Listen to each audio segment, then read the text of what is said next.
Laura Marrone, fundamentalmente maestra, ¿sí? Maestra, ya jubilada, fue también legisladora, profesora del nivel terciario, ¿sí? Formadora de docentes, maestra bibliotecaria, legisladora por el FIT, casi diputada nacional también, estuvo también en la UMP ocupando, si no hubiese sido por las trampas de la burocracia sindical, casi que teníamos una secretaria general de izquierda en el gremio más importante, pero no pudo ser. Y antes que nada, una gran estudiosa de la política educativa, ¿sí? Una estudiosa permanente, que no se queda con lo que ya sabe, sino que está todo el tiempo investigando, pensando, repensando, discutiendo junto a otros, y bueno, incluso nos obliga a los demás a leer también, aun cuando estamos cansados, lo cual es muy sano.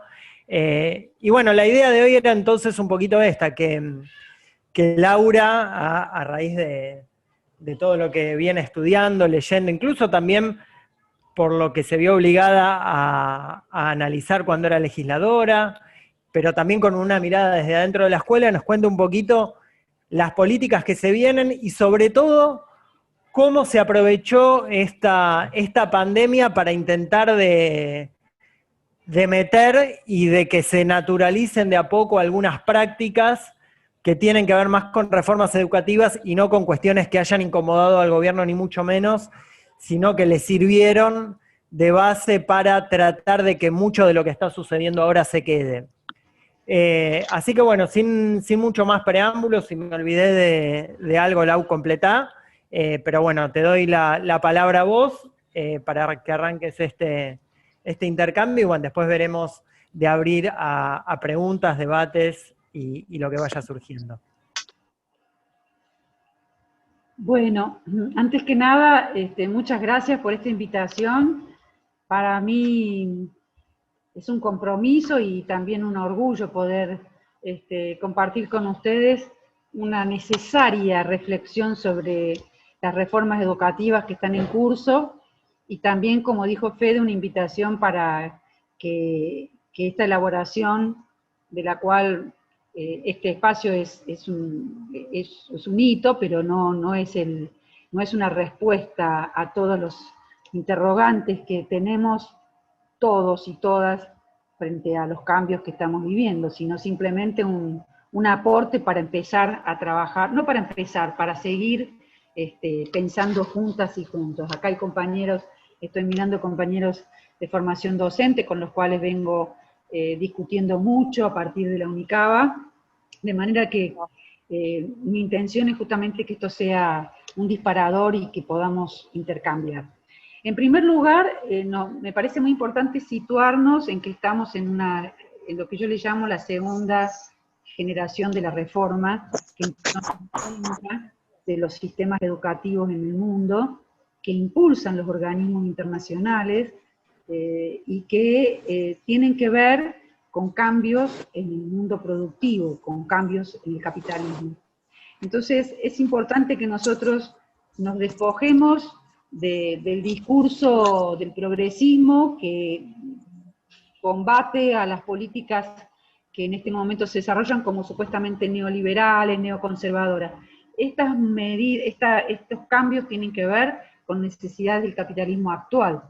Por eso es que a veces con un poco más de doble discurso, pero finalmente vamos a ver que se suceden los gobiernos desde los 90 hasta acá, y los trazos gruesos de la reforma continúan, con una nueva generación a partir del siglo XXI, y fundamentalmente a partir de 2010 en adelante.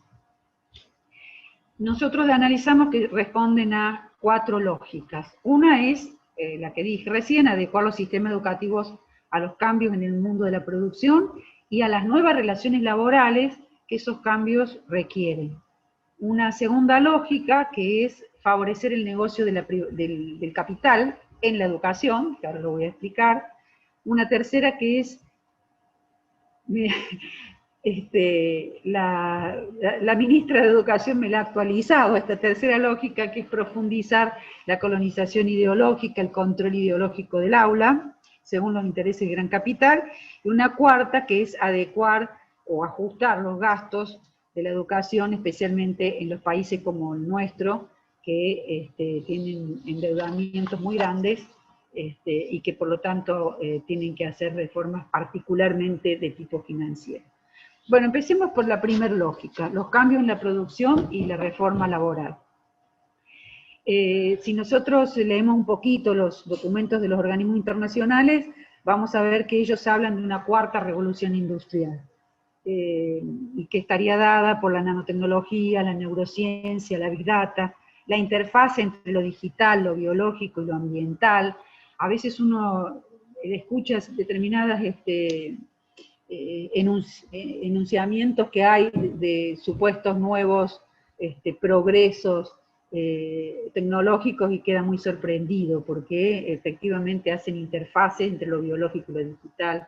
Bueno, no sé si le podemos llamar cuarta revolución o no, pero sí que hay un gran cambio tecnológico que está presentado como uno de los fundamentos por los cuales tenemos que marchar hacia nuevas relaciones laborales, y aquí es donde empieza a tallar lo que ya estamos viendo como un gran avance en las relaciones laborales, que son las propuestas de reformas laborales, la uberización del trabajo, el establecimiento de relaciones laborales que no son de tipo contractual, no son con empleos, sino que son a través de lo que ellos llaman, lo que estamos viendo, los proyectos, que son a término, y que tienen que ver con una desvinculación del capital respecto a sus responsabilidades con el trabajador.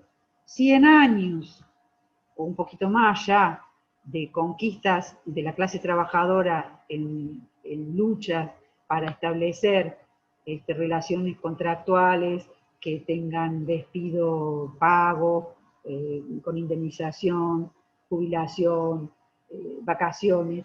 Son todas conquistas que se lograron durante el siglo XX fundamentalmente, que tuvieron que ver con grandes luchas, y que el capital pretende en esta fase que estamos viviendo, avasallarlas y liquidar las reformas laborales, lo que también obviamente nos afecta a nosotros como trabajadores de la educación.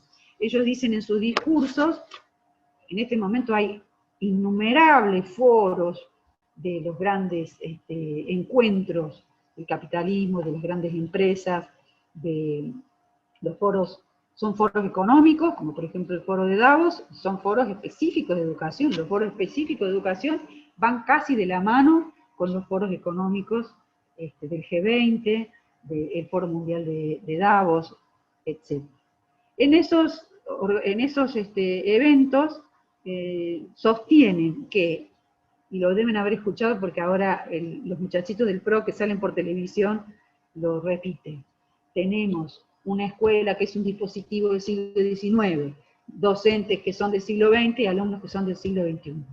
Ergo, necesitamos revolucionar la escuela. Esta escuela que tenemos ha muerto, y el gran incendio de la escuela es Internet. Es decir, la dimensión digital de la revolución tecnológica pone en cuestión todo lo que conocemos de la educación, y está planteada una revolución pedagógica. Esos son los fundamentos. Entonces, esa revolución pedagógica, según estos documentos, que son diversos, dicen que la escuela tiene que ubicarse en la era de la Big Data, y que no debe transmitir más información, sino que de lo que se trata es de desarrollar competencias. Conocimientos, competencias que van cambiando las definiciones de competencias según la persona o los documentos que leamos. En general hablan de conocimientos, habilidades y emociones. El manejo de las emociones también formaría parte de las competencias. Estamos viendo cómo en algunas provincias dan cursos de manejo de emociones, etc. Bien, esa sería la primer gran lógica de las reformas que estamos viendo, la revolución tecnológica. En realidad, nosotros tenemos que saber que en el 2008 se inició un proceso de crisis del capitalismo, se agudizó, hay una crisis económica particular que aparece a partir del 2008 en la esfera financiera del capitalismo, pero que después se ha ido trasladando a la esfera también productiva, y que que ha tenido algunos países que han logrado mínimamente recomponer sus economías y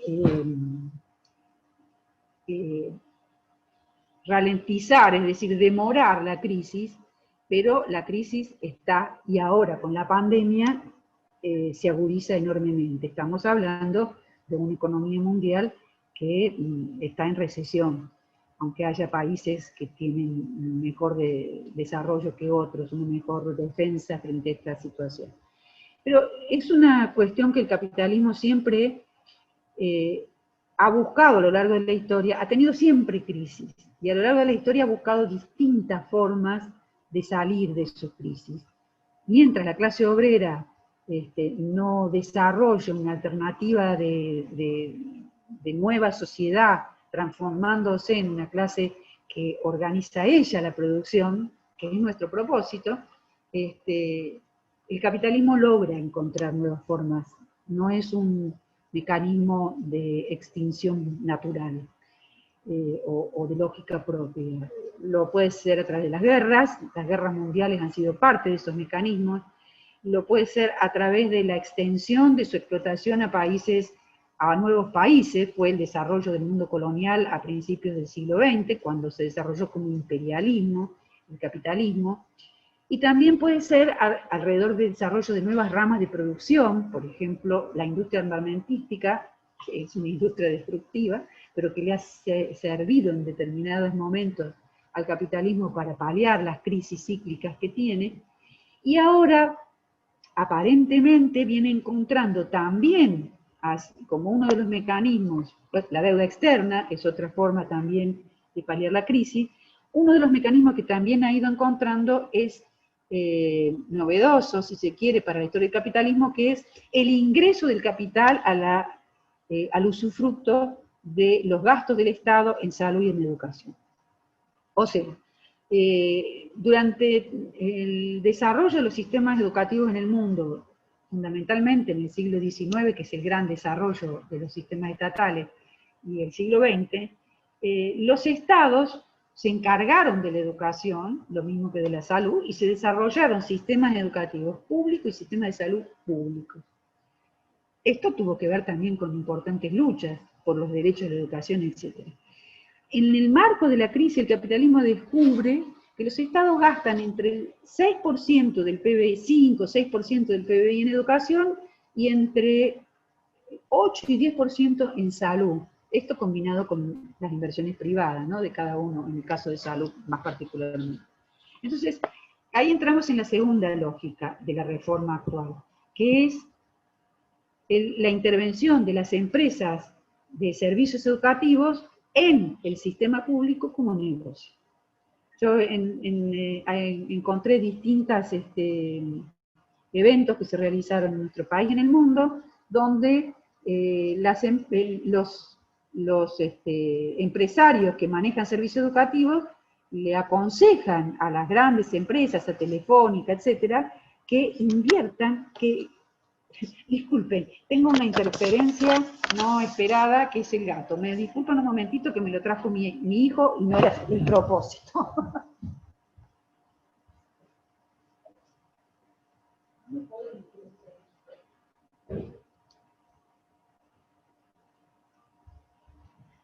Bueno, como verán, somos absolutamente normales, tenemos un perro, gato en mi casa. Bien, lo que también tenemos es hijos desordenados. Bueno, estamos hablando entonces de la introducción del capital dentro de los sistemas educativos. en principio 5 esferas en las que trabajan. Nosotros ya lo hemos visto, ingresó a fondo con el macrismo, pero también está de la mano del progresismo. Estamos empresas que se dedican a la evaluación, la Pearson, sabemos que las pruebas PISA que se han implementado en América Latina las hizo Pearson. Segundo, la capacitación docente, los vemos en nuestra Ciudad de Buenos Aires, es delantera en esto. Yo no he podido encontrar todavía la cantidad de dinero que se está yendo a la Universidad de San Andrés, para contar una de las tantas empresas que hoy están usufructuando del presupuesto del Estado. El tercer rubro son las asesorías pedagógicas, asesorías a padres, asesorías que no están tan desarrolladas en nuestro medio, pero que existen, pero sí, por ejemplo, asesorías políticas. Si ustedes ingresan a la página del Ministerio van a encontrar que asociaciones como, por ejemplo, CIPEC, ese centro de implementación o de estudio de políticas públicas de Estado y de calidad, tiene hoy recursos del Estado para hacer sus investigaciones. Asesorías que se dedican a las plataformas digitales. Eso también lo hemos visto acrecentarse con la introducción de CEOs de esas empresas o funcionarios de los ministerios que son CEOs de esas empresas y que buscan la vía para que el Estado financie esas empresas. Bueno, el macrismo fue delantera en la introducción de estas empresas en el Estado, pero no queda afuera el gobierno actual ni los equipos del peronismo. Por ejemplo, Trota, que es un ministro que fue rector de la UMED. La UMED es la Universidad Metropolitana que se formó con fondos del Estado, se financia con fondos del Estado. Tuvo un momento de cierta crisis o de menos recursos durante el macrismo, porque lo formó el kirchnerismo, pero ahora vuelve a relanzarse con toda su fuerza. Trota y Ginés González son accionistas, miembros del cuerpo del directorio, no conozco exactamente bien, los invito a que me ayuden a investigar, de la Universidad de Salud, de ISALU. ISALU es una universidad privada que da capacitación, da los cursos para las enfermeras que se desesperan por poder capacitarse, y los estados provinciales le dan fondos a ISALU para que a su vez sea media beca, etcétera, para la formación de las enfermeras y de las distintas ramas de técnicos en salud, que es una rama muy privatizada. Cada más estudio el tema de salud, más me sorprendo lo desvalida que está la educación en salud, porque casi todo está privatizada, y el Estado es el que financia a esas empresas. Bueno, podemos seguir, yo tengo pilas de Teach for All, ustedes lo han visto, Enseña por Argentina, en el distrito 19 empezó a aparecer una empresa que actúa como una especie de selectora de personal, para que luego lo tome el gobierno de la ciudad, por ejemplo, en jornada extendida. Y ese Teach for All es una empresa que está extendida en alrededor de 60 o 70 países. Bueno, Reduca, USAID, la Embajada de Israel. Pero todas estas empresas estaban vinculadas a la página del Ministerio de Educación Nacional durante el kirchnerismo. Uno entraba a un curso y terminaba derivada a una página en inglés donde tenía que pagar para seguirlo. O sea, había entrado con una primera dulce, los primeros ejercicios, pero terminaba teniendo que pagar para poder seguir. Y era el propio Estado el que les promocionaba, algo insólito hace 30 años atrás. Insólito que en un organismo del Estado se promocionara la compra de cursos de escuelas privadas, a favor de instituciones privadas. Pero también en esto quiero dejar también otra puntita para desarrollar, que es qué hizo el gobierno de Trota, o el Ministerio de Trota al respecto. En principio volaron de la página del Ministerio las conexiones directas a las fundaciones, pero en marzo de este año, Trota hizo un acuerdo con Open Society Foundation, de nuestro gran conocido George Soros, que como ustedes saben, es uno de los principales dueños de fondos de inversión, buitres, que actúan en el mundo con el manejo de la deuda externa. ¿Qué hace el Open Society Foundation? Promueve la educación para la libertad. Y la educación para la libertad, entra uno a investigar y a leer un poco más en su página web, es promover el libre mercado. Es decir, dar cursos para que los países comprendan las ventajas del libre mercado. Nosotros sabemos que en el marco del capitalismo actual, esa es una de las disputas que hay, que es la importación libre de aranceles por parte de las empresas extranjeras. Bueno, segundo, un aspecto más de esta segunda lógica del negocio, que tiene que ver con un aspecto más particular, son las escuelas de gestión social.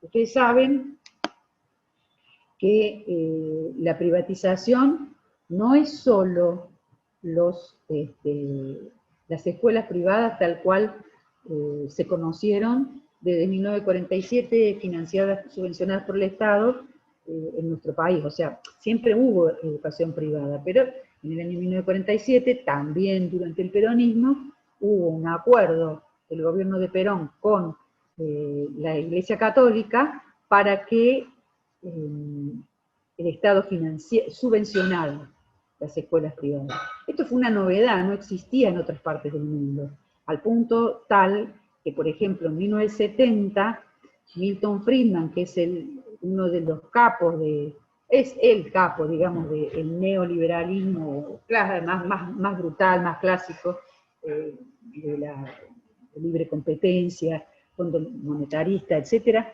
escribió un libro que se llamaba algo así como la libertad, se me fue el nombre, el sentido del título era algo así como el derecho a elegir de los padres la educación de sus hijos, y fue el que inventó o propuso los famosos vouchers o escuelas charter, es decir, que el Estado, en vez de financiar la oferta, financiara la demanda. Es decir, yo, papá, que quiero mandar a mi hijo a tal escuela, voy al Estado y el Estado no subvenciona la escuela, como hizo el peronismo acá, sino que le subvenciona a mí para elegir la escuela. Y de esa forma favorecer la libre competencia. Bueno, esto está muy desarrollado en Chile. Chile es un país que tiene un gran desarrollo del sistema de los vouchers. En nuestra ciudad está funcionando el sistema de los vouchers con la policía metropolitana, actual policía de la ciudad. Con Macri, cosa que no está suficientemente investigada ni estudiada, son parte de los secretos de Estado, parte del salario de los policías de la ciudad es el pago de la cuota privada para sus hijos. Si yo, policía, le muestro al Estado que mando a mi hijo a la escuela tal y tal, ellos me financian la cuota. Entonces, lo más clásico que nosotros conocemos es ese tipo de subvención. Pero desde el 2001 en adelante se desarrolló la propuesta de las escuelas de gestión social.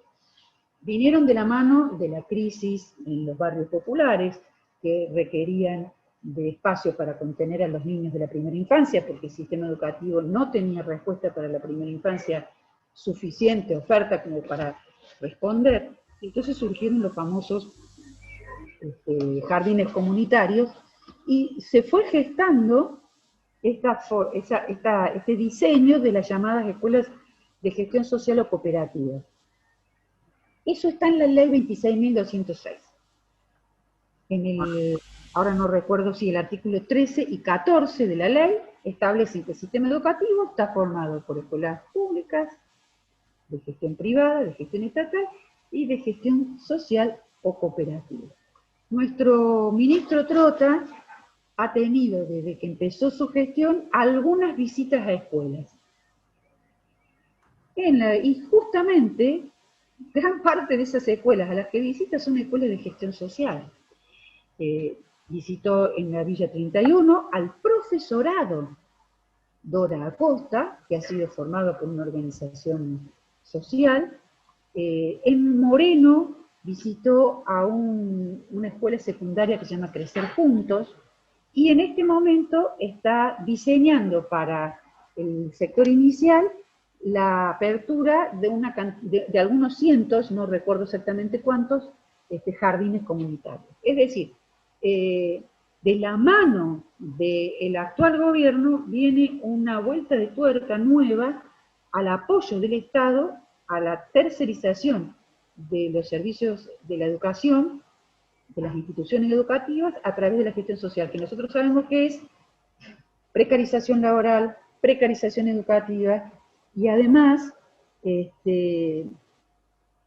significa el quiebre del carácter público del sistema educativo, porque son escuelas para pobres, con todo lo que eso significa, en la precariedad de los recursos de infraestructura, y además en el no derecho de los pibes a la elección de un currículum abierto, porque son escuelas que se perfilan desde un enfoque ideológico, definido, no abierto. Entonces, el tema del negocio y la pérdida del carácter público del sistema educativo es una segunda lógica de la reforma, y viene de la mano tanto de los gobiernos Macri como de los gobiernos. El tercer aspecto es el disciplinamiento ideológico del aula. Creo que vuelvo a decir, Soledad me actualizó esta parte de mi exposición. Reformar la formación docente inicial y continua es una urgencia de la reforma educativa, acá y en el mundo. Porque como muy bien dijo Soledad, formar a los formadores es clave para el rediseño del sistema educativo. Yo tengo que poder hacer una escuela que convenza a los niños y a los adolescentes y a los futuros adultos que lo que les va a pasar en el mundo laboral, al que nos referimos en la primera lógica de esta reforma, es decir, que no van a tener empleo, sino que van a ser cuentapropistas con liquidación a la AFIP, de monotributo, tiene que estar podido explicar desde la misma escuela. En vez de decirle el artículo 14 bis de la Constitución, tenemos que fabricar cabezas que se convenzan que es muy bueno ser emprendedores, que es muy bueno definir tu propio destino. Y ya tenemos una pequeña generación de pibes, a veces incluso me pasa a mí en mi ambiente familiar próximo, que me dicen, no, yo no quiero tener relación laboral, yo quiero ser dueño de mi vida. Y llegan a los 40 y no tienen seguridad social, no tienen perspectiva de un reparo a su futuro. Entonces, reformar la formación docente es clave para introducir la mentalidad del emprendedor cuentapropista. Y por lo tanto, reformar la carrera docente. Reformar la carrera docente también está en la 26. Bueno, lo de la formación docente continua, la reforma de los profesorados, viene de la mano también de empezar a instalar exámenes de ingreso y evaluaciones externas, que ya no me voy a detener porque lo tenemos muy claro qué significan las evaluaciones externas, lo hemos trabajado muy bien en ADEMES. Pero la reforma de la carrera docente dual, ir a una carrera docente dual, donde hay una carrera para el que siempre va a estar con la tiza en la mano, o mejor dicho ahora con la pantalla en la mano, dirigiendo las escuelas, las conducciones, los líderes de las escuelas. Esa igualización de la carrera docente es desde el inicio. No es como lo tenemos nosotros, estamos mentalizados para eso, que yo empiezo siendo maestra de grado, hago mi experiencia en el aula y luego, capacitándome y haciendo exámenes diversos, puedo ascender a un cargo de conducción. No, no, no. Ahora se trata, y esto vino desde Filmus en el 2006, artículo 69 de la 26.206, que todavía no lo pudo implementar, pero está ahí como el huevo de la serpiente que en cualquier momento se despliega, está la carrera docente dual, que permite gestar líderes. Por eso, la capacitación que hoy le dan a las conducciones en la Universidad de San Andrés es una capacitación para management y liderazgo. No está formando equipos de conducción para la coordinación, para recuperar la tarea del aula, sino lo que muy bien definió Bullrich a sí mismo. Ustedes recordarán que Bullrich se definió a sí mismo como un administrador de recursos humanos. Bueno, eso es el perfil que ellos le quieren dar, y ya hay experiencias, por ejemplo, en algunos estados de Brasil, que están experimentando, no sé si esto avanzó mucho más, porque esto es algo que yo conocí cuando fui a Brasil hace unos años, lugares a donde entregaban la gestión de la escuela a una empresa privada. Los docentes seguían siendo elegidos, no elegidos, sino financiados por el Estado, no recuerdo bien el mecanismo de elección, de ingreso a la docencia, pero la dirección de la escuela no era pedagógica. Por eso Soledad no tiene ningún problema, entra en su diseño ser una licenciada en Ciencias Políticas y dirigir el Ministerio de Educación, porque el problema de ella es que esto es un sistema de recursos humanos. Bueno, en el disciplinamiento ideológico obviamente entran las plataformas digitales, no solamente la evaluación externa, sino una combinación. Ustedes imagínense que una cosa es una plataforma que a mí me permite hacer un Zoom y yo hago una clase prácticamente en forma virtual, pero el contenido lo recorté yo, la evaluación la recorté yo, etcétera, etcétera. Pero otra cosa es el proyecto que vino en el primer paquete de Secundaria del Futuro, que era 30% de la cursada a cargo de plataformas digitales que manejaba un facilitador y 70%, perdón, al revés, 70% de una plataforma digital manejada por un facilitador y 30% a cargo de un docente, que era el que en última instancia oficiaba de apoyo a la directiva y a la selección de contenidos que hacía la plataforma digital. Bueno, obviamente Soledad no es tonta cuando se da cuenta que primero, en primer lugar, que nosotros estamos ejerciendo un desarrollo de una generación que quizás ustedes no tienen total dimensión porque han vivido la postdictadura y han tenido mucho protagonismo en su práctica de aula. Quienes tuvimos antes, en otras épocas, y quienes manejaban la tiza en la época de la dictadura, sabían que el problema ideológico era muy controlado del aparato del Estado, de las directoras, de los inspectores, etc.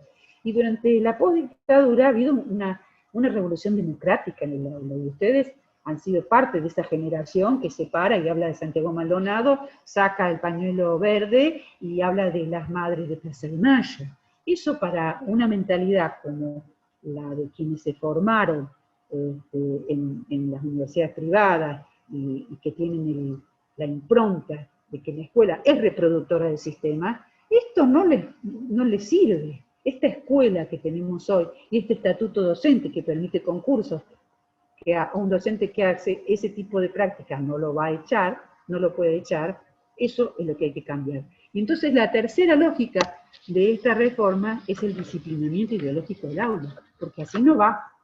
No va que ustedes enseñen en el aula que estamos próximos a una catástrofe ambiental si no cambiamos toda nuestra forma de concebir el consumo, la utilización de la energía, de las demandas que tenemos que hacerles al sistema productivo, etcétera, etcétera.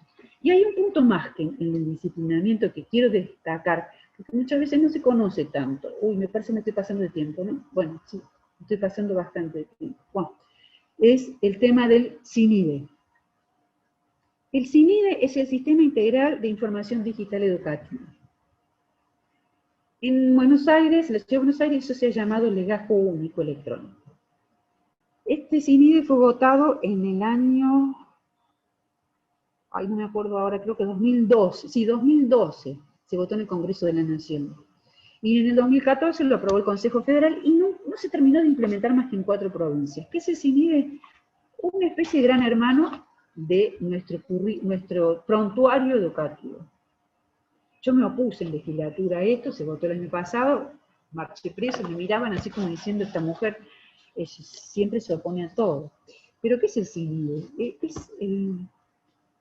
Si un alumno tiene un aplazo en primer grado, un reprobado, o una mala conducta, o la mamá hizo un corte de calle porque se rompió el baño, todo eso va a parar al CINIDE.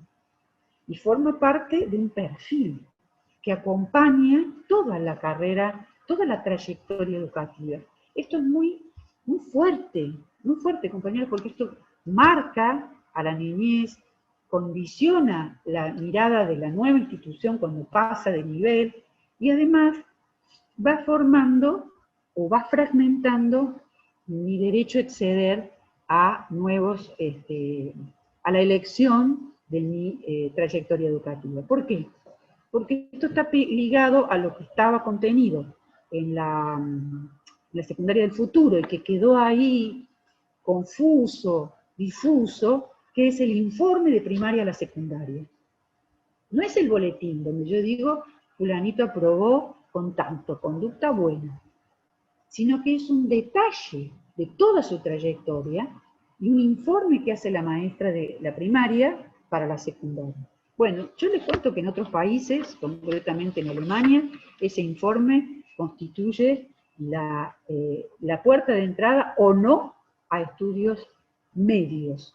Cuando hablamos de estudios medios, hablamos de estudios que me permitan luego estudios terciarios. Si el informe de la maestra a los 10 años de ese niño inmigrante que habla mal el alemán no es satisfactorio, ese niño nunca va a poder aspirar a ir a la universidad, por más que aprenda muy bien el alemán durante la secundaria, porque ya quedó marcado. A los 10 años queda determinado que va a ir a una escuela de oficio. Nosotros tenemos hoy un sistema educativo muy democratizado. No nos damos cuenta que no es natural eso. Es parte de conquistas que se hicieron en este país en la postdictadura, que abrió las puertas de la escuela media a la libre elección de los chicos que egresaban de la primaria, y luego la libre elección al estudio superior. Mi salida de una escuela técnica no me condiciona a no poder ir a una universidad del arte. Me costará más, lo que sea, pero el título no me inhibe. Actualmente sí, nosotros tenemos compañeros de nuestro sindicato, Pato, que hizo toda su carrera secundaria en una escuela técnica y después fue licenciado en Ciencia de la Educación, no quería saber nada con lo técnico, con lo técnico de su escuela técnica, ¿no? Bien, la cuarta lógica es la reducción de gastos. Bueno, yo no me voy a detener en esto, tengo mis cuadritos y demás, porque además me di cuenta que estoy bastante poco hábil para poner los cuadritos y no interrumpir la discusión. En todo caso, si después sirve como insumo para ADEMI, se los presto, con mucho gusto, porque lo estuve trabajando actualizadamente, que vamos al 2021 con una inversión del Estado Nacional del 2%. Hasta ahora no lo habían presentado todavía en Ciudad, así que no tenía, pero es para deuda a ese 9,4%, y es del presupuesto nacional, y para educación del presupuesto nacional es el 5,1%, es decir, prácticamente es la mitad. Esa va a ser la característica.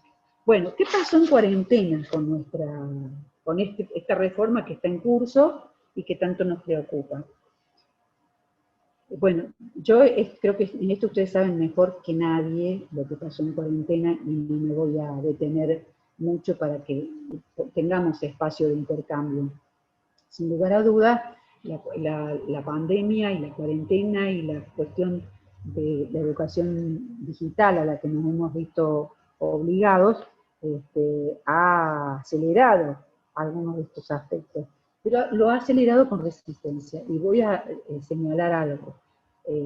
Bueno, tenemos las escuelas Zoom, que son, por ejemplo, las privadas. Yo tengo la hija de un amigo mío, que sus hijos van a una escuela privada y tiene 8 horas de Zoom por día.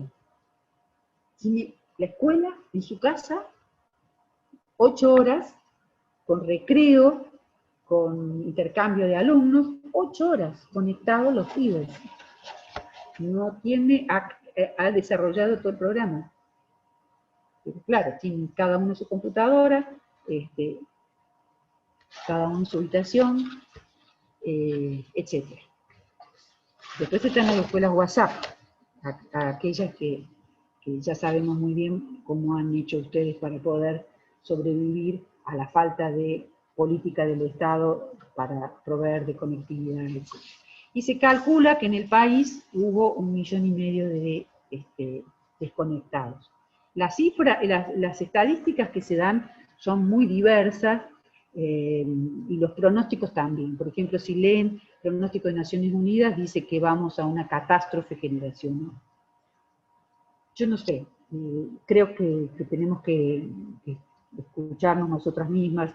Todas estamos muy preocupados y todos por la deserción escolar que hubo, sin lugar a dudas, y la incógnita de qué va a pasar en los tiempos que vienen, para la próxima, el próximo ciclo.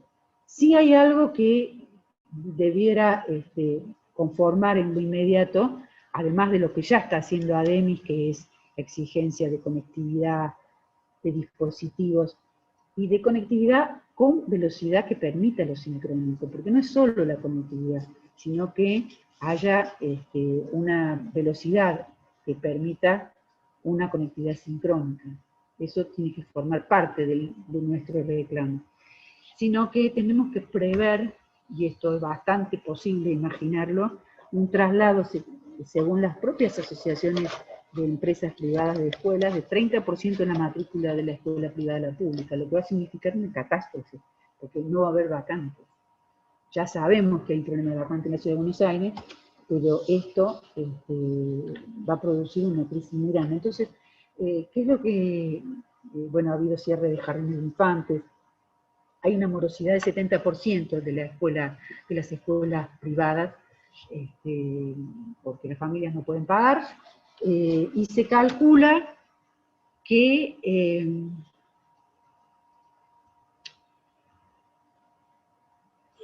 con estos cálculos justamente las asociaciones de empresas de educación privada están pidiendo legislación especial, que haya fondos especiales, para que las escuelas puedan sostener esta falta de pago de aranceles por parte de las familias. Bueno, yo acá creo que hay que hay que darle forma al programa de ADEMIS, que pegue un salto en lo que es una propuesta de ADEMIS, que es el rechazo a los subsidios de la escuela privada, una campaña pública muy fuerte, de la misma forma que se ha hecho esta con el tema de la denuncia a la ministra, exigiendo que el Estado se haga cargo de las escuelas que no están en condiciones de mantener su matrícula, ni dejar de dar clase porque no pueden pagar los chicos, y ha llegado el momento de contraatacar esta iniciativa de las empresas privadas para que el Estado, además de los subsidios que ya le da, yo les cuento que en la Ciudad de Buenos Aires, el año pasado, a ver si lo tengo por aquí, se dieron 14.000 millones de pesos a las escuelas privadas, más que algunas provincias. Los subsidios de la Ciudad de Buenos Aires de las escuelas privadas son brutales. Tenemos 51% de la matrícula de la Ciudad de Buenos Aires es privada. En provincia de Buenos Aires, en el cordón del conurbano, está en 45%. A nivel nacional es del 28 y el 29%, pero es brutal el crecimiento de la educación privada financiada por el Estado. Bueno, no quiero especular, hacer futurología, como decía Vivi al principio, sobre qué va a pasar en febrero, marzo del año que viene. creo que sería una imprudencia de mi parte. Pero sí creo que hay algunos puntos que yo me animo a proponer que vayan formando una plataforma de defensa del derecho a la educación y de los derechos nuestros como educadores. Uno es defender la autonomía del aula, el control de empresas y gobiernos. No a la imposición de plataformas con selección de contenidos y planificación de aula prediseñados por empresas o gobiernos, no a la cooptación de la subjetividad por parte de las corporaciones. Ustedes no se dan cuenta, pero han hecho, quizás, digo, a lo mejor han hecho una resistencia increíble al hacer sus propias clases, sus propios videitos, sus propias propuestas didácticas. Hubo un petitorio que salió de todos esos señores que están detrás de las plataformas, que pretendió cooptar el reclamo de conectividad y demás para que el Estado promocionara sus plataformas.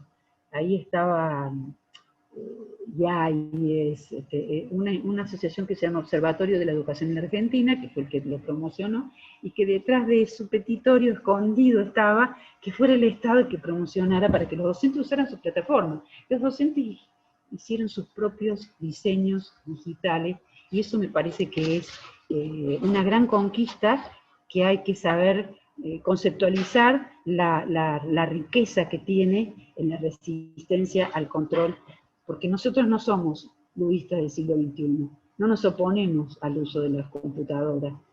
Habrá que estudiar cómo se combinan en la pospandemia, pero sí no queremos que nos controlen ideológicamente, que es el gran problema que tiene la SOLE.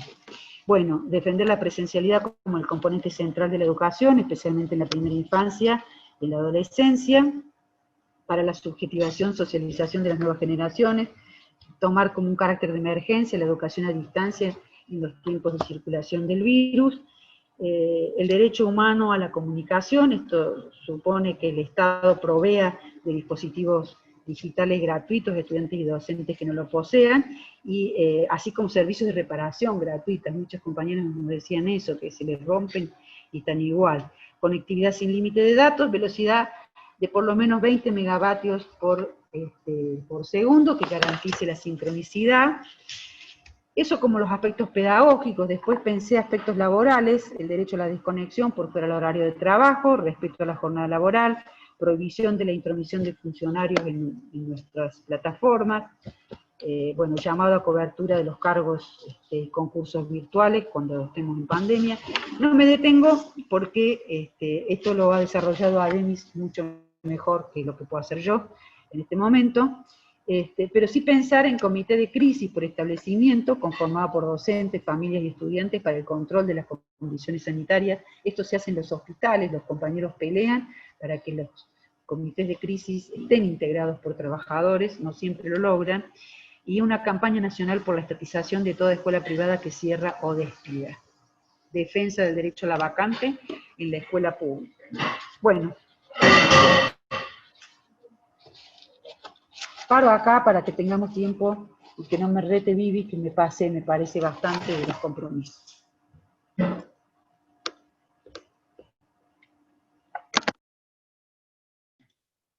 Yo no voy a retar a nadie, está bien.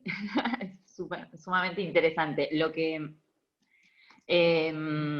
abrimos a que, bueno, si hay preguntas, la propuesta es también el intercambio, pero bueno, tal vez pueden surgir más en un principio preguntas que estarían bien responder, y después, bueno, quien quiera intervenir, se pueden ir anotando, o igual, quien quiera romper Sí, el se pueden hielo. anotar en el chat. Aquellos que tengan ganas de preguntar o intervenir o opinar sobre lo que dijo Laura, pueden ir anotándose en el chat. Vamos a hacer alguna ronda de 3, 4 intervenciones, y si hay preguntas, Laura las recoge y responde.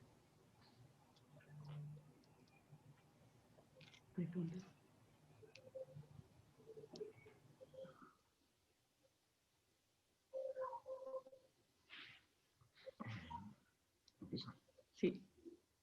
Bueno, Lucas quiere preguntar. Vale. No, sí, preguntar y compartir una reflexión también después de escuchar toda la exposición impresionante de Laura. Justamente con la descripción que hace Laura de lo que se viene y de lo que ya se vino, en parte, y también sobre la escuela que tenemos, o el modelo de escuela que tenemos y defendemos, me remite un poco a una discusión que tuvimos en el marco de la implementación de la secundaria del futuro, del intento de implementación en el 2017, en el cual se tomaba una crítica que el mismo gobierno hacía a la escuela secundaria en cuanto a la fragmentación del conocimiento, la compartimentación del conocimiento según disciplinas y demás, que la secundaria del futuro venía a romper. E incluso varios compañeros se preguntaban si esa escuela secundaria no debería ser reformada. En ese momento, mi posición, en general la posición mayoritaria de EMIS era de defensiva y de resistencia. Y creo que en general, teniendo en cuenta justamente esta descripción que hacía Laura sobre lo democrático de nuestro sistema educativo, en los últimos años me parece que en lo referente a lo pedagógico venimos teniendo posiciones defensivas y de resistencia, más que ofensivas, más de que, bueno, la escuela también tiene sus problemas, tiene un aspecto autoritario, tiene un aspecto burocrático. Es al mismo tiempo, digamos, hay como dos concepciones. Una, la escuela como aparato ideológico del Estado, y otra, que es la que construimos nosotros, en los márgenes de libertad que tenemos. La escuela que enseña a pensar, la escuela que nosotros defendemos, en definitiva. Entonces yo, la verdad es que en esa contradicción de qué hacemos, defendemos este modelo, tenemos siempre una posición de resistencia o tratamos de pensar una nueva escuela con nuestras concepciones, no con las concepciones del capitalismo.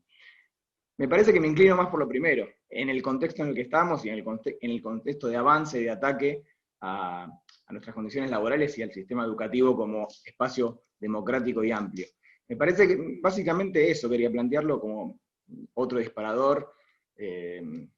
No sé qué piensa Laura, pero también qué piensan todos con respecto a qué hacemos. ¿Defendemos lo que tenemos? ¿Lo fortalecemos? ¿O vamos más allá? Siempre la coyuntura nos corre, ¿no? En definitiva. Pero me parece que tenemos como un plafón importante en cuanto a lo que podemos hacer en el aula, y eso, contra eso vienen, y me parece que eso es lo que tenemos que defender de acá a muchos años. Eso nomás.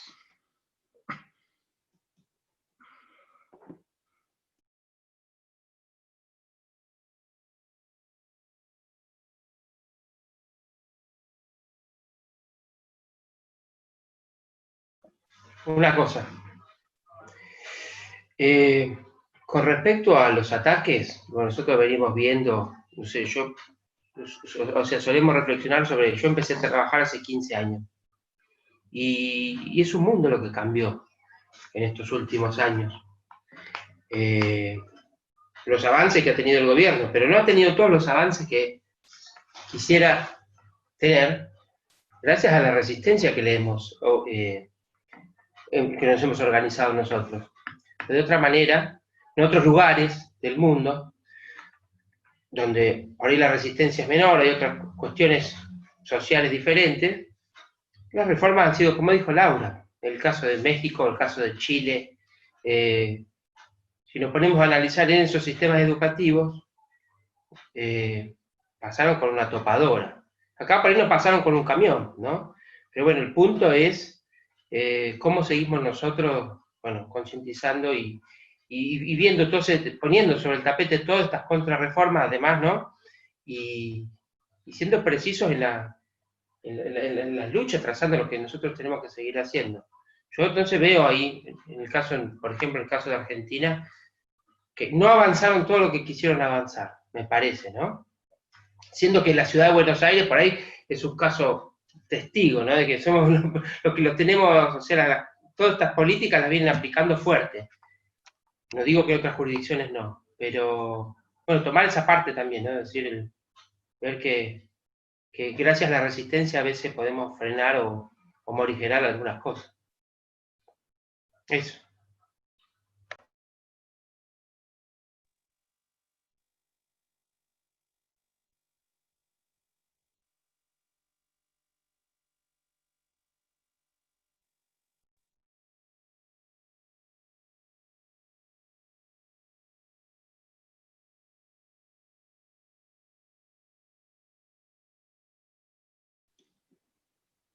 Cecilia, ¿querías intervenir? No se estaba escuchando, pero...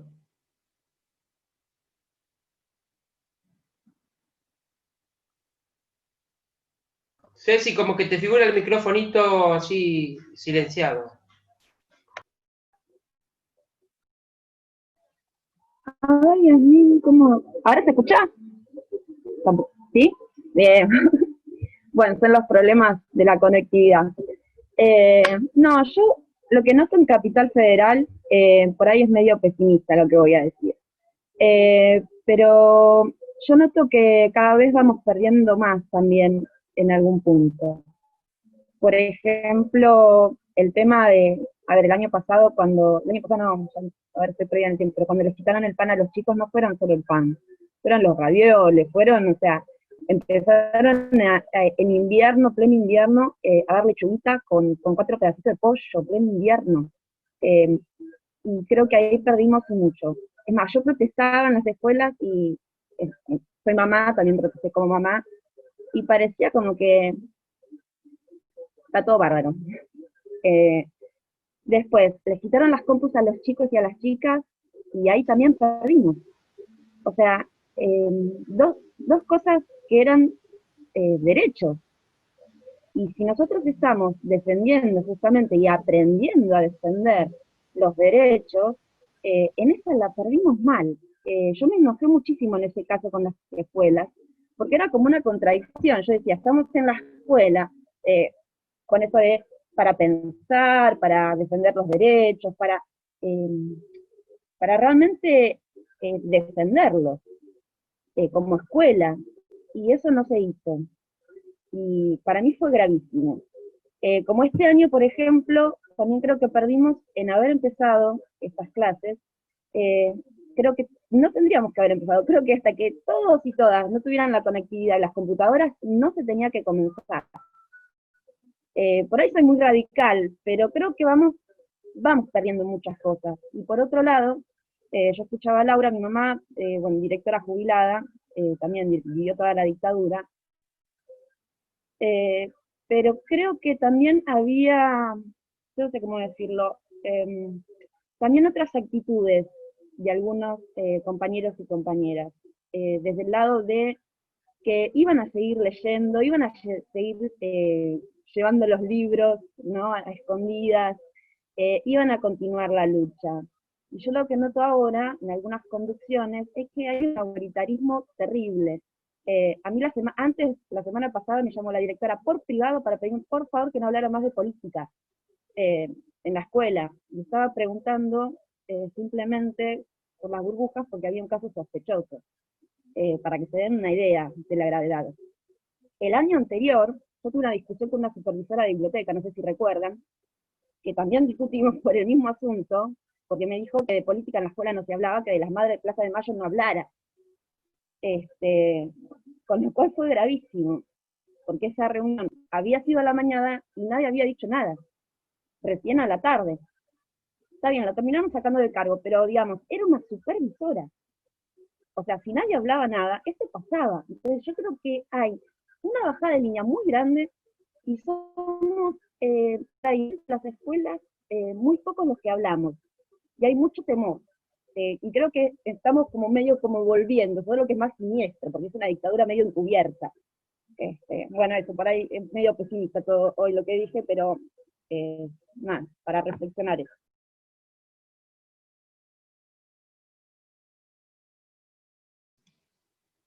Silvina.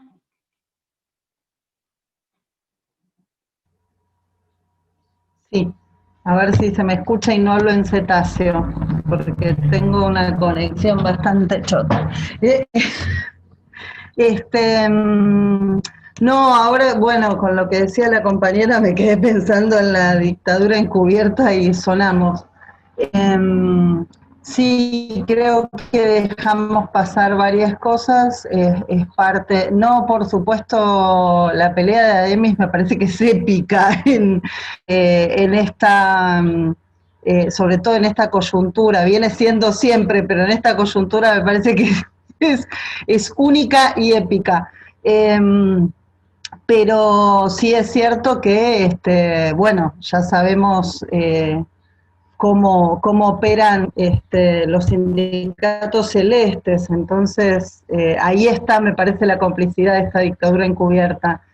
Pero bueno, pensaba en lo siguiente, a raíz de lo que decía, de la charla de Laura, pensaba en la reforma en superior, y no solamente en ciudad, sino que creo que es algo que por ahí desde ADEMIS podemos empezar a pensar en la comisión de terciarios y pensarlo en general en toda la docencia, porque creo que hablando de complicidades se está vehiculizando una reforma a nivel nacional en educación superior.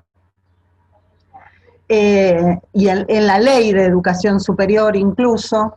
Entonces, en ese punto hay reuniones, etcétera, y ya hemos sufrido nosotros esta mirada constante de que la jerarquización se da a través de la universidad, y hay una tendencia también en el gobierno nacional de pensar por ese lado, y de muchos académicos, ¿no? Y muchos pedagogos en general, de pensar por ese lado que, bueno, la formación docente puede empezar a pasar por universidades pedagógicas, hay algunas provincias que lo están haciendo. Digo, entonces me parece que nos tendríamos que adelantar un poco a pensar eso, porque va a tener fuertes consecuencias en el ejercicio de la docencia y en el estatuto docente, ¿no? En los derechos laborales, en esto que decía Laura de los contratos, la precarización, la tercerización, digo, en todo lo que se viene de la mano de esas reformas. Entonces, quizás tenemos que agudizar los sentidos para ver qué está pasando con esas reuniones en relación a la ley de educación superior. Eso, siguiendo con la línea de reflexión en relación a las reformas que quieren acelerar, ¿no?, en estos tiempos. Gracias.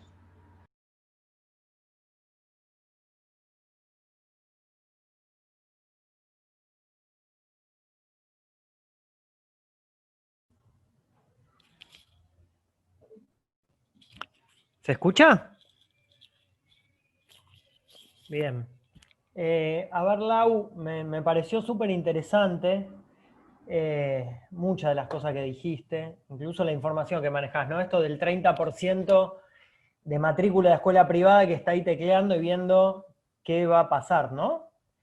Y ahí hay casi un dilema que hay que ver cómo se resuelve, ¿no? ¿Cómo se resolverá? Se me ocurre que una posibilidad es que implementen de alguna manera estos vouchers educativos que vos decís, ¿no? Otra posibilidad es aumentar los subsidios a la educación privada, que ya lo han hecho. Pero también estamos en un año donde va a haber menos presupuesto, aún en la ciudad más rica de todas. Entonces, me gustaría saber vos, Lau, ¿cómo la ves esa? Difícil hacer futurología, pero digo, es compleja, ¿no? Ahí me parece, porque además no hay, salvo en las escuelas de zona 1, y ya no tanto como hace unos años, todavía hay vacantes, pero tampoco entra toda esa cantidad de matrícula. Y la otra cosa que a mí me preocupa, que justo lo hablaba el otro día con un amigo, es que si bien estuvo ahí tecleando Acuña con este exabrupto, digo, esta cagada que se mandó, me parece que también tenían un suplente de lujo ahí ellos en el banco, que era Sanchezini, que sería como mucho más interesante para el PRO tener ese cuadro ahí. ¿Vos creés que, o aventurás ahí también un posible recambio? Y si podés contar un poco cuál es el peligro, ¿no? Porque me parece que incluso sería mucho peor todavía, ¿no es cierto? Por otro lado. Bueno, esas preguntas sé que son complejas, ¿no? Lo último que me parece interesante pensar esto, bueno, Laura al final tiró como un programa, ¿no? Y de ahí metió todas las cosas que se colaron ahora en época de la pandemia, que hay que ver qué pasa, digo, ¿no? Porque están los actos públicos virtuales, se colaron del todo, y es un problemón. La Unicaba se coló con el profesorado a nivel primario. Hay otras cosas que se pueden colar, que es esto de las plataformas virtuales, en terciario, yo creo que la van a meter en todo lado donde puedan, y depende mucho de la resistencia docente. Ahora, me parece que hay algo ahí muy peligroso y sobre lo que hay que alertar, que es que también se coló a través de los cuadernillos, de los seguimos educando, de todos materiales que incluso a lo mejor algunos estaban bien, ¿sí? Pero docente sobrepasado, alienado, ¿qué hacía? Agarraba el material de Nación, el de Ciudad y mandaba eso, ¿no? Entonces, esta capacidad creadora que tenemos y esta capacidad que tenemos de hacer ruido con nuestro trabajo y de disputar lo ideológico también se vio coartada en la cuarentena. Y me parece que eso es muy peligroso también. Se contrapesó con esta inventiva que decía Laura, ¿no? Armamos video, aprendimos a usar la tecnología, la computadora, hicimos malabarismo, pero no todos los docentes, muchos tomaron lo que había y usaron eso que diseñaron otros. Y eso es súper peligroso si se empieza a naturalizar. Me parece que son algunas de las cuestiones que hay que atender, porque, ojo, yo un poco ahí estoy entre lo que decía Mati y Cecilia. Sí, se colaron un montón de reformas, pero hay muchas que se resistieron. Y se siguen resistiendo. Digo, esto del legajo único, ¿no? De este legajo digital que decía Laura, pasó. Pero en la escuela, de la mano de docencia y conducción, la verdad que quedó en un como sí ese legajo, y todavía no tiene incidencia. Ahora, es como algo que son todas peleas que están abiertas y dependen de cómo se planta la docencia. Digo, pasó con las burbujas, la metieron, pero bueno, hubo resistencia. Control ideológico, lo meten, pero hay resistencia también. O sea, hay un montón de cosas que quieren meter y hay resistencia y después quedan ahí en una nebulosa. Nada, esto me parece, estaría bueno si incluso después lo pasás, eso, Lau, para los materiales, porque hay muchas cuestiones que se fueron colando en esta pandemia. Yo tiro la última, a ver. Yo viví también un poquito, fuimos tutores en un postítulo de matemática, que muy bueno, virtual. Ahora, ¿qué pasaba? Las clases las armaban otros. Nosotros que éramos los tutores bajábamos clases prearmadas, ¿sí? Nos pagaban 2 mangos, nos super explotaban porque era un nivel de hora como el que estamos dando ahora. Y está bien, en las clases las armaba gente muy del ámbito de la matemática, muy progre. Ojo, eso en ese momento y en esa área, pero también la pueden armar otros esas clases y en otras áreas, y es un peligro esto, ¿eh? Así que bueno, nada, dejo estas inquietudes y nada, para seguir hablando. Sigo dando la palabra, Lau, o vos querés interrumpir, responder. Hay 3 personas anotadas. No, me parece mejor que sigan hablando porque es más rico. A lo mejor hay compañeros que contestan. Yo también aprendo, che. Dale, primero la humildad, muy bien. Marisa. Qué difícil, porque se me dispararon muchas cosas en función de lo que iba escuchando, ¿no? Primero me parece que recuperar estos espacios colectivos de reflexión, de juntarnos a pensar, creo que es la gran potencia que tenemos como sindicato. Me parece que esto hay que reforzarlo, porque no se trata solo de resistir, sino de resistir construyendo y proponiendo y además estudiando y viendo qué, ¿no? Esto de que recién Fede decía, yo también fui tutora de esas especializaciones virtuales en donde los materiales eran muy buenos, pero mi función era hacer clic y pasar a un Excel si había contestado o no había contestado el foro. Entonces ahí se cuelan todas las nociones, pero todas, así.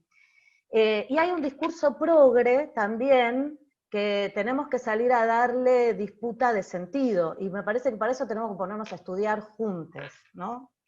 Entonces ahí veía lo que decía también Silvina, que anotó por ahí, hibridación, y lo relacionado con lo que decía Laura, y lo que traía también Fede, Por eso digo, me dispararon un montón de cosas. Yo iba primero por un lado y a medida que les iba escuchando se me iban abriendo un montón de cuestiones. Porque hay algo que a mí me preocupa que es, porque antes era como más claro lo privado y lo público.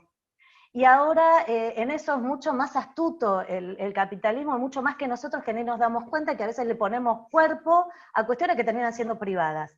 Porque una de las grandes cosas que tiene que ver con estas transformaciones son el gran filantropismo. Entonces tenemos a Bill Gates hablándonos de cómo tiene Bilinkis, se me olvidan los nombres a mí ahora, eso es producto de la edad, estoy cerca de la jubilación. Claro, tengo que tener siempre, vieron el machetito. Pero es el filantropismo que el capitalismo lo que hace es, a través de esto, miren qué buenos que somos, que ahora les decimos cómo tiene que ser la educación. Entonces, sobre ese filantropismo se generan estos grandes congresos en donde estos señores nos vienen a decir a los docentes cómo tiene que ser la educación. Y los docentes somos cada vez más enajenados de nuestro propio trabajo. Y perdemos esta posibilidad de conectarnos con el aspecto creativo y productivo del trabajo. Entonces nos queda la mecanización, y por ahí se nos meten también otras cuestiones.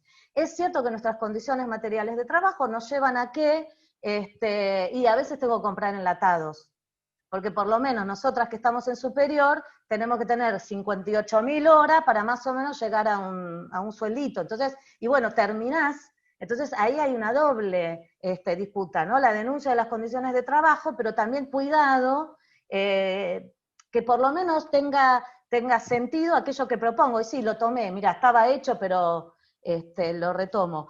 Y la otra cuestión que me preocupa de estas privatizaciones encubiertas es todo el lenguaje empresarial. Cómo se nos va colando, porque nosotros dejamos de armar y planificar clases para gestionar la clase. Hasta en la didáctica se nos mete la empresa. Las escuelas se gestionan.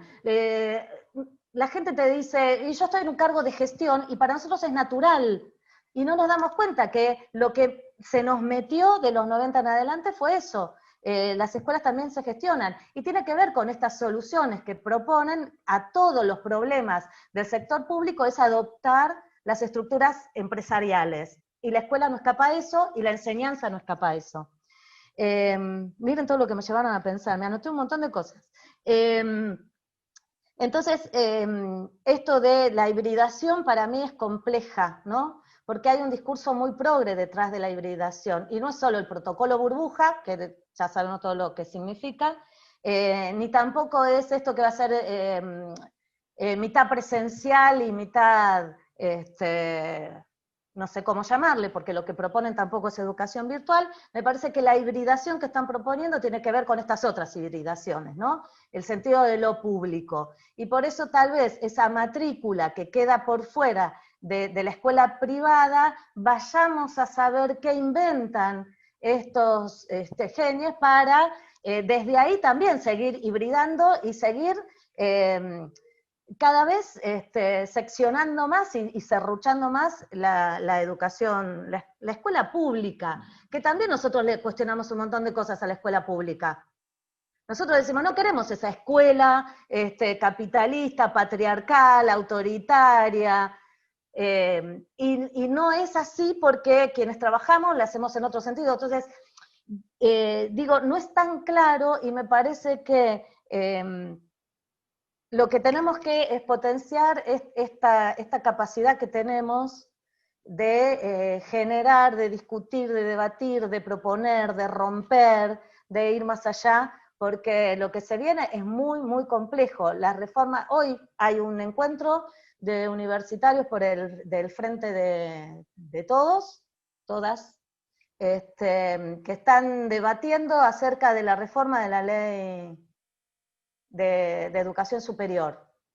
Y me parece que tenemos que ver qué dicen, porque ahí hay un discurso progre que, lo que decía Silvina, ¿no? La jerarquización, y ya lo vivimos, y no voy a volver a insistir con lo que insisto siempre, que no hicimos balance ni evaluación de ese encuentro, pero que nos lo debemos, porque para mí, sinceramente, no desperdiciamos una posibilidad. Me parece que tenemos que generar más de este tipo de propuestas desde ADEMIS tenemos que generar una propuesta de investigación seria. Aquí hay muchos compañeros que podemos llevar adelante una propuesta seria de investigación, producir conocimiento para salir a dar disputa. Porque me parece que la resistencia en este momento también pasa, no solamente por decir que no, sino también por decir no a esto, sí a lo otro. No a esto porque esto. O sea, digo no al protocolo burbuja y argumento pedagógicamente, porque esa es nuestra especificidad. Bueno, yo podría seguir hablando, mejor me callo, porque esto me apasiona, por algo trabajo de esto. Gracias, compañeros, y celebro una vez más este espacio. Eduardo. Hola, buenas tardes. Soy Eduardo Jofré, soy profe del Romero Bres, soy miembro del Consejo Directivo del Romero Bres y militante de Izquierda Socialista. Bueno, primero agradecerles la invitación, agradecerle a la maestra Laura, que es una genia.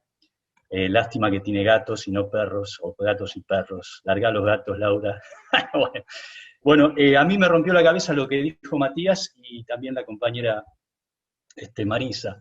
Yo creo que tenemos herramientas suficientes. El tema que a veces nos cuesta entender cómo manejarla. Yo creo que hay 3 herramientas fundamentales que tenemos. El aula, ¿sí? Yo soy profe de vóley en el Romero y trato siempre de relacionar en todas las clases la pelotita de vóley con la ideología.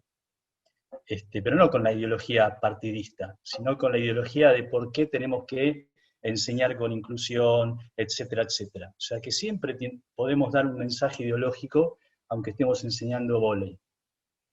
La segunda es la articulación con el gremio, ¿sí? Relacionar lo laboral también con la ideología. O sea, ¿por qué peleamos? ¿No? Yo creo que hay muchas actividades que nosotros hacemos que el conjunto de la población no la conoce. Por ejemplo, nosotros tenemos un compañero en el partido, Gustavo, que desde el primer momento fue a repartir las viandas a las escuelas, y todos decían que las escuelas estaban cerradas, y no todos conocen ese trabajo de los cooperadores, ¿sí? Toda mi admiración a esa gente, y bueno, a Gustavo, que lo conozco, pero me parece que ahí también falla un poco el tema de comunicar lo que hacemos, ¿sí? Y por último, bueno, en mi caso, la tercera herramienta es el partido, ¿no? Que es relacionar al revés, relacionar lo ideológico con la educación. O sea, cómo sería la ideología, en este caso la ideología del partido, relacionada con la educación. Y creo que sí nos llevan ventaja, los fachos nos llevan ventaja en cuanto a la comunicación. Bueno, lo tuvieron a Goebbels, ¿sí? Pero ellos creo que en algún momento, aparte de tener los medios, ¿sí? Tienen una facilidad para comunicarse que rápidamente te convencen. O sea, por ejemplo, cuando sacaron lo de Unicaba, el mensaje de ellos fue que los docentes ven mal que haya una universidad, y no. O sea, manejan la información, más allá de que tengan los medios publicitarios, manejan la información muy bien. Y creo que eso nosotros tenemos que manejarlo también mejor que ellos. Y no quedarnos en el eslogan. O sea, el fuera Acuña está muy bueno, pero el fuera Acuña va de la mano, por ejemplo, con todo lo que explicó Laura. Tenemos que bajar ese mensaje, no para que lo entiendan solamente los militantes o los que estamos en el gremio, sino también el papá de un chico que va a una escuela primaria. O sea, tenemos que bajar el mensaje para que sea entendible, porque estos fachos los bajan muy bien los mensajes, ¿sí? Entonces, nosotros tenemos que hacer hincapié en que la pelea pasa por ahí también, el mensaje, ¿sí? En saber que el responsable del mensaje es el emisor. Si nosotros damos un mensaje y no lo entienden, el problema es nuestro. Entonces, volviendo un poco a lo principal, ¿no? Yo creo que tenemos 3 ejes fundamentales que por ahí le sacamos ventajas si lo sabemos usar. El aula, el gremio, bueno, y en mi caso aparte el partido. Nada, era eso. Gracias nuevamente por invitarme. Sigue Laura Vázquez.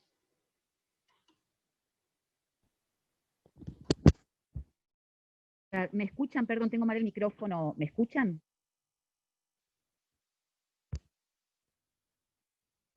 Perdón, ¿me escuchan? Sí, Laura, Sí, te Laura, escuchamos. se te escucha bajito, pero se te escucha. Bueno, yo soy profesora de música, trabajo desde el año 82. Discúlpenme, es mi primera reunión de estas, no soy una teórica ni tengo los conocimientos que ustedes tienen, ni la agudeza, fundamentalmente. Pero para mí el gran cambio como docente de música fue en el año 92, en el que nos quitaron la mitad de nuestras horas. Antes, en secundaria, todo el mundo tenía música y plástica. En el año 92, creo que con la incorporación de computación en la currícula, yo tuve que empezar, primero se perdió la mayor cantidad de horas, y yo daba clases en un aula, la mitad de los chicos mirando para un lado del aula, y yo dando clase, la mitad de los chicos mirando para el lado opuesto, y dando clase el profesor de plástica, en el distrito 10, que es uno de los más ricos. A partir de ahí, el área artística tuvo un declive vertiginosísimo. Pasé de ver el piano en las escuelas como una cosa absolutamente natural, a que fuera absolutamente natural la inexistencia del piano en las escuelas, perdón, del piano como ejemplo, como símbolo del arte o de que se hace música, ni que hablar de otro tipo de instrumentos. Rápidamente fue reemplazado por los himnos grabados, etcétera. Me alejé realmente, me fui de la enseñanza pública en ciudad, y ahora que vuelvo me encuentro, por ejemplo, en esta pandemia, que los capacitadores de informática me pasaban juegos, pero ¿cómo, Laura, que se te dificulta mandar en nivel inicial cosas para los chicos? Y acá están estos juegos de tecladitos de piano que los chicos aprietan teclas en la computadora y suena tin, tun, tan las cosas, ¿no? Y entonces así, comillas, se inventan canciones. Yo me siento totalmente desmoralizada. Este cuesta abajo ya me despertó de darme cuenta de que estábamos abajo de todo, y porque yo soy obrera, honestamente, de esto no sé cómo pensar y me adhiero a las acciones que ustedes digan, pero yo esto lo vivo desde los 90 clarísimo. Antes el rol del arte en las escuelas era fuertísimo, sobre todo con la primavera alfonsinista, que era todo un cantar. Ahora es dificilísimo poder hacer una... Bueno, perdón, me estoy extendiendo. Eso, gracias por escucharme. Compas, no hay nadie anotado. Si quieren, anótense quienes quieran hablar y ya le damos la palabra a Laura para que, bueno, responda y vayamos cerrando. Si alguno o alguna más quiere hablar ahora, es el momento.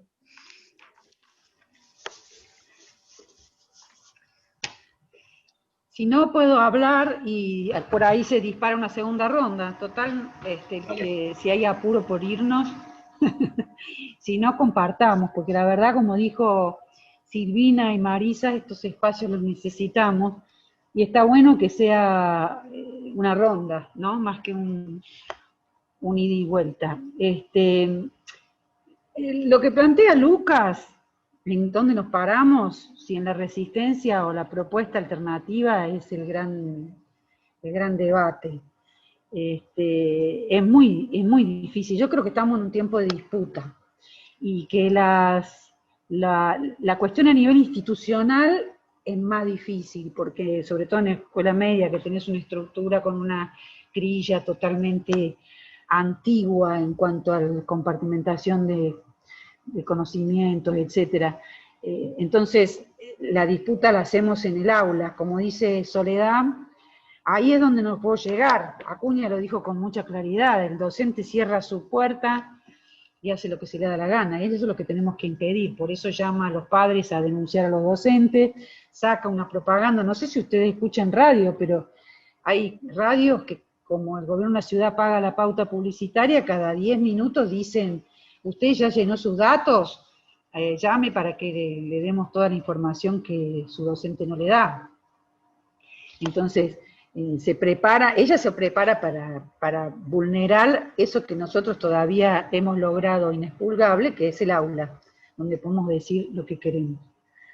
Ayer escuché una entrevista muy fuerte de Viviana Canosa, Cana Osa, Viviana Canosa con Patricia Bullrich, fuertísima, apoyando a Soledad Acuña, y dando testimonio de que su hija recibía adoctrinamiento y que ella no quería, bueno, fue fuertísima, y convocando a Patricia Bullrich diciendo, estamos recibiendo andanadas de denuncias de los padres de la actitud, los comportamientos de adoctrinación que tienen los docentes. Bueno, yo creo que tenemos que ensayar primero esa resistencia del aula y de nuestra clase, tal cual la explicó muy bien Fede, y que es una ofensiva, y que tiene que ser consciente, o sea, tenemos que la docencia empiece a ser consciente de que no le tienen que quitar el control de su clase, que es el proceso que intentan hacer, es decir, ellos tienen que romper la puerta del aula, que hoy es nuestra. Es nuestro el pizarrón, es nuestra la pantalla, porque ahí tiene que llegar el control ideológico. Entonces, y transformarnos nosotros en meros facilitadores o tutores, como les ha pasado a los compañeros en esos cursos. Ahí es una resistencia que es clara que tenemos que hacer. Tenemos que seguir inventando nosotros nuestros diseños, nuestros videos, usar plataformas, pero con nuestras producciones. Eso es algo que tiene que ser parte de la elaboración colectiva. A nivel institucional eso es más difícil. La escuela nueva requiere un tiempo de ofensiva afuera, y nosotros afuera también estamos en un momento defensivo. A lo largo de mi trayectoria docente he visto momentos donde hemos podido generar algunas propuestas institucionales más de avanzada, pero están pegadas a un avance del propio movimiento de trabajadores afuera.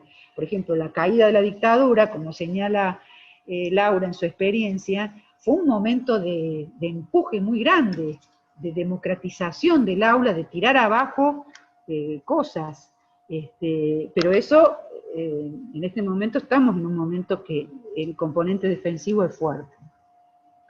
Entonces, la disputa interna en el PRO sobre si la cambian o no a Soledad, yo creo que me da la impresión de que Soledad entró en el marco de la crisis interna que tiene el PRO, y que es muy difícil saber qué va a pasar entre ellos, salvo que el proceso de movilización y de descrédito que nosotros hemos abierto con ADEMIS, las familias, los cooperadores, acá está por ahí Gustavo, que es uno de los compañeros que promovió la declaración de cooperadores, etcétera, lleve a generar una repulsa abajo más fuerte. Yo les quiero recordar que nosotros tiramos abajo un ministro en el año, tengo mala memoria, pero a ver si alguien me ayuda, ese ministro que entró diciendo más o menos que éramos todos subversivos. Pose. ¿Cómo era? Pose, ¿se acuerdan? Pose después de Narodowski, que también fue... A ver, con Narodowski hubo un proceso tremendo de movilización.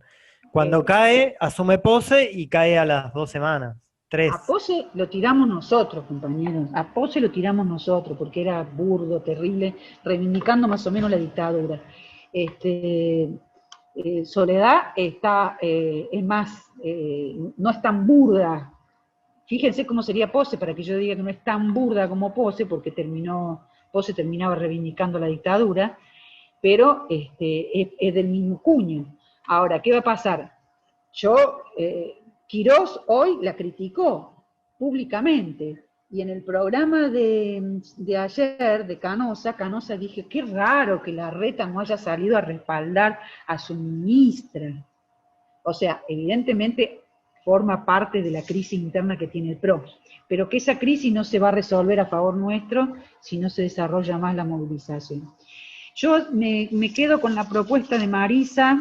Bueno, lo que dice Laura es tal cual, el tema de la postergación del área artística desde el 90 para acá, y anunciemos la postergación del área de todas las materias que tienen que ver con humanidades, filosofía, historia. Nosotros acá, uno de los componentes del disciplinamiento es el cambio del currículum. Hay un acuerdo que yo les invito a que busquen por internet, que se firma en Bolonia en el año 1999, y que se ratifica en un reconocimiento de Bolonia, que se ratifica en Lisboa, no me acuerdo en qué año es ahora en el siglo XXI, o sea, no sé si 2014, 2000 cuánto, que dice exactamente esto. El currículum que tienen los sistemas educativos europeos, y por tanto nuestro, porque nuestro es un currículum tomado del modelo francés, con resabios bien del enciclopedismo, etc., es eso, es un modelo enciclopedista de una educación que ya no sirve, hay que cambiarlo de raíz, y las materias centrales tienen que ser para formar competencias, que es lo que dije recién antes, para las TICs e idiomas, porque ellos van a una titulación de tipo europeo, que puedan compatibilizar, homogeneizar las carreras de formación superior, que les permitan pensar en un docente global, que va de un país a otro y su título sirve para eso, homogeneizar con este diseño. El diseño de prioridad, la formación en competencias, TICs y idioma extranjero. Por lo tanto, a la compañera Laura, que ha quedado en el desván de los recuerdos con la formación artística, se le van a sumar todos los que acá están y tienen formación en humanidades, historia, filosofía, etcétera. Por eso en la currícula que presentaba, ¿cómo se llama?, la secundaria del futuro, y también a nivel nacional la secundaria 2030, el componente central desplaza todo lo que sea la formación en humanidades. Entonces, yo quiero destacar, rescatar la propuesta de Marisa y de Silvina, que creo que está en el espíritu de esto que han construido ustedes, los compañeros de la Comisión de Educación de ADEMIS, es de que pensemos en formar una comisión de investigación, porque la verdad, compañeros, es imposible dar respuesta a todo lo que se nos viene si no hacemos un espacio de elaboración colectiva, donde conjuguemos experiencia con trabajo de aula, con compañeros que están en formación superior. Efectivamente, como dijo Silvina, se viene una reforma de educación superior, lo viene anunciando Trota, y ya hay ensayos que yo todavía no termino de conseguir documentación. Empezaron en el Chaco, en abril empezaron con un congreso para la reforma de la educación superior, que al final, pandemia de por medio, no está claro si pudieron desarrollarlo a fondo porque hubo resistencia del gremio, etcétera, pero tienen el ojo puesto en educación superior. ¿Qué tiene, hacia dónde apunta esa reforma? ¿Está exactamente en la misma dirección de la UNICABA? Yo no lo sé. Es probable que sí. Es probable además que tenga que ver con un problema de ajuste, porque lo que dijo Bullrich en su gestión, en su gobierno, que era que había 1.582 profesorados, de los cuales 954 creo que eran del Estado, y que es una barbaridad, porque en otros países hay muchos menos, tiene que ver con reducir la cantidad de profesorados. Entonces, en formación docente se viene una reforma que puede tener una combinación de ajustes con estas otras cuestiones que hacen al diseño de la reforma educativa que hemos nombrado antes.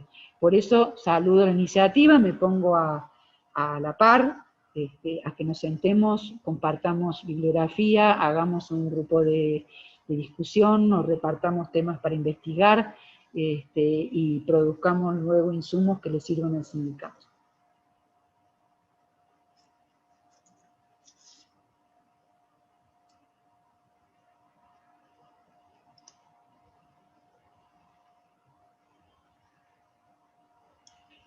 Y si me permiten una cuestión más, quiero ser un poquito más optimista que algunos compañeros, en el marco de que efectivamente estamos resistiendo una ofensiva y no estamos en un momento de conquistas.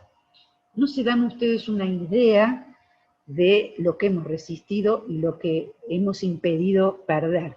Como lo dijo muy bien Matías, si uno se pone a mirar los sistemas educativos en el resto de América Latina, han arrasado las reformas de los últimos años, conquistas históricas, y la pérdida del carácter público de los sistemas educativos ha sido brutal. Y no solamente en América Latina, en Europa, compañeros, los docentes titulares son un resabio. La mayoría de los docentes va a una agencia de empleo a conseguir una suplencia, y se pasa la vida, no un periodo cortito, la vida yendo a la agencia de empleo a buscar una suplencia, porque no hay titularización. Entonces es increíble lo que nosotros hemos sostenido, y creo que también tiene que ver por las luchas que dio el gremio docente, y porque mal que mal hemos tenido claridad de qué teníamos que defender, que no era solamente el salario, sino todo lo que hace el carácter público de la escuela, concursos, etcétera. No hemos entrado en la variante de las escuelas de gestión social. Los compañeros que están acá conocen todas las batallas que hemos dado para que no termináramos todos entrando a construir nuestra propia escuela en el jardín, en el garage de casa, como han hecho en otros países o como han hecho en algunas provincias. En la provincia de Buenos Aires hay miles de jardines comunitarios, y el nivel inicial es un nivel que está muy atacado. Punto. Volvemos a hacer una ronda si hay...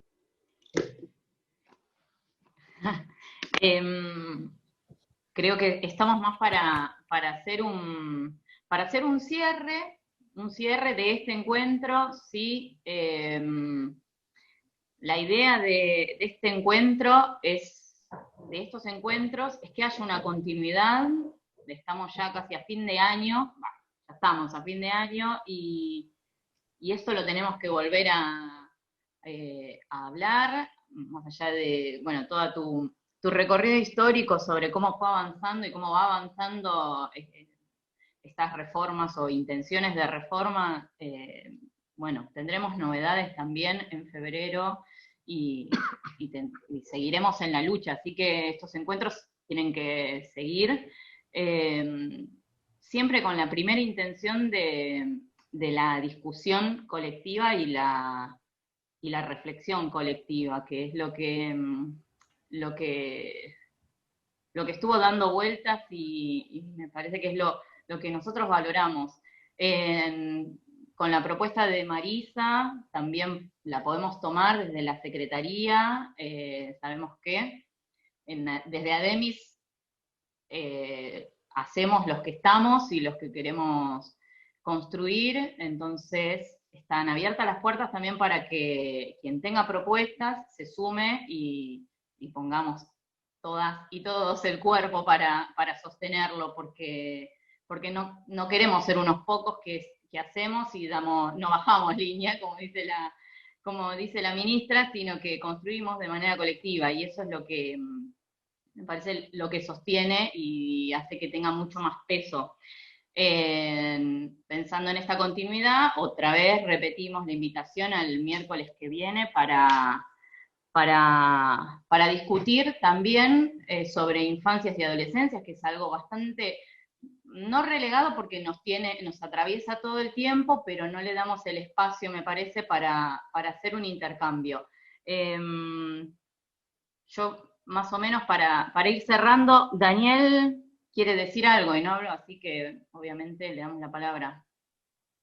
Bueno, gracias. Sí, bien breve y cortito para engancharme con lo que había dicho Lucas sobre el tema de periodo todavía de resistencia y lo que comentó Matías sobre las luchas que se dieron y que por lo menos las fuimos sacando para nuestro lado. Pensaba y me acordaba de todo lo que fue la lucha contra el operativo Aprender, que logramos, me acuerdo en ese momento, hablando con las familias, yo me tocaba por lo general los grados que venían la evaluación, o en tercero o en sexto, o de esta FEPA, no sé, en séptimo, y era como pasó con las burbujas, le pinchábamos el operativo. Eso hay que acordarse que hablábamos con compañeras, compañeros que los trataban de cooptar algunas conducciones para que, incluso les cubrían las horas para que se vayan de la escuela un rato a hacer la evaluación, volver, y me acuerdo que la primera que habían hecho fue con suspensión de clases, y le jugó totalmente en contra, o sea, muchas veces tuvimos cosas bien, digamos que actuamos bien, que la pudimos llevar adelante, y como fue también ahora con las burbujas, que fue un fracaso. Y la resistimos bien, me acuerdo, en agosto, con no sé qué, primero fueron las escuelas ciber, después eran las plazas, y después las burbujas, y bueno, eso. Este año fue complicadísimo y muy difícil, sé que muchos de nosotros se arrimaban a las entregas de las canastas nutritivas, a de los bolsones, bueno, y podían conversar con la familia. Creo que ahí es donde está todavía, así como dijo Laura, esto de cuando cerramos la puerta a la libertad de cátedra y lo que podemos nosotros charlar y hablar con nuestros alumnos, es lo que ellos se les rompe la cabeza, y por eso explotó esta tipa ahí hablando con las iglesias, ¿no? Que es lo que más le duele. Creo que también van por el vínculo de la comunidad, de los docentes con la familia. Cuando nosotros estamos en las escuelas, los vemos cara a cara, ven nuestro laburo, ven cómo nos comportamos con sus niñas, realmente nos apoyan y nos entienden cuando les podemos explicar. Por eso ahora que no estamos en la presencialidad, ellos por la televisión y la radio y los diarios afines, ¿no? Que son la inmensa mayoría de los masivos de comunicación, están bajando ellos todo el tiempo en línea, ¿no? No somos nosotros. Así que eso solo, y que siga la lucha y que sigamos con estos espacios. La verdad que me encanta, gracias.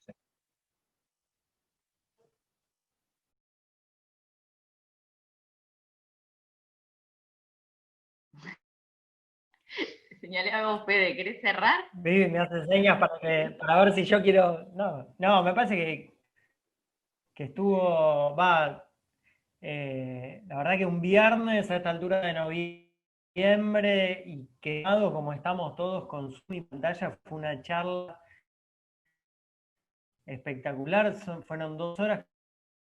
No sé usted, pero a mí se me enmenda, creo que fue de producción, de pensar, de repensar la tarea, de repensar este año que fue complejo, pero fue de mucho aprendizaje, y a ver, pensando en esto de resistir, creo que fue un año de resistencia, y de que nuevamente pasamos a la ofensiva también, ¿eh? Me parece que estamos en el aula y que tuvimos a las familias de nuestro lado este año, y creo que para las batallas que se vienen el año que viene es eso lo que hay que aprovechar.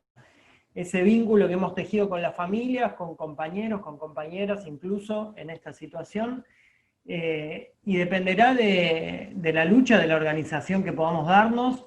Así que, bueno, nada, la verdad que saludo a Laura, me pareció súper enriquecedor. Digo, como siempre que la escucho, me quedo pensando y con ganas de seguir preguntando.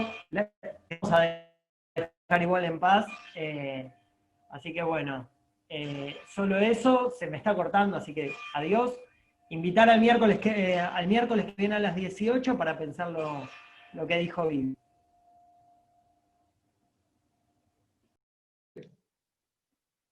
Bueno, gracias. Gracias por la participación. Gracias, Laura.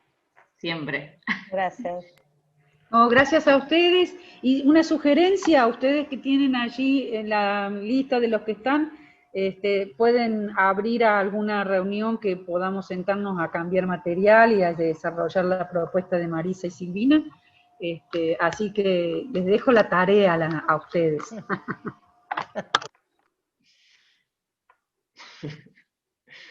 Bueno. Chao. Buen fin de semana. Descansemos. Muchas gracias. Chao, chao, chao. Gracias a todos. Buen Todas. encuentro.